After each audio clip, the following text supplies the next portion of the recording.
अस्सलाम वालेकुम व्यूअर्स। आज मैं आपको पॉइंटर के साथ डबल करके दाल लिखना सिखाऊंगा, तो देखिएगा तवज्जो से। सबसे पहले स्लांट लाइन लगाएंगे यहाँ पर ऐसे। अब ये अंदर वाली लाइन जो है इसकी पहले ड्रा करेंगे, इस तरह से बिल्कुल राउंड शेप में ले आएंगे इसको।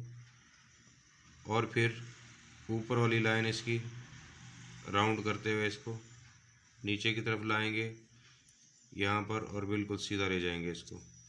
नीचे से रे की शेप होती है यहाँ पर, और इस तरह से जो है डबल करके दाल मुकम्मल हो जाएगा। ये अगर हम कट मार्कर से लिखें तो यहाँ पर जो है ये, क्योंकि पूरा कट यूज़ होता है, मार्कर का कटा हुआ ऐसा यूज़ होता है, ये एक कट स्पेस होती है। इसी तरह यहाँ से जब नीचे सामने तक लाएं इसके, तो ये दो कट स्पेस होती है, लेकिन शर्त ये होती है कि यहाँ पर एक कट स्पेस इसकी बननी चाहिए। तो यहाँ पर एक कट का हम सिर्फ अंदाज़ा ले रहे हैं एक, तो लेकिन एक जैसा अंदाज़ा होना चाहिए, कहीं पर बड़ा या कहीं पर छोटा नहीं बनाना चाहिए कट को। ये देखें, एक कट जो है फेस होता है इसका, दो कट दरमियान की स्पेस, एक कट अंदर से और एक ही कट नीचे से।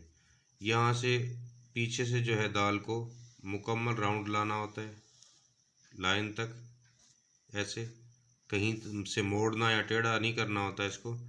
तो ये प्रॉपर शेप में अपनी बन जाता है। उम्मीद है कि आप लोग प्रैक्टिस करेंगे, आप में बेटरमेंट आएगी इंशाल्लाह। दुआ में याद रखिएगा। अल्लाह हाफिज़।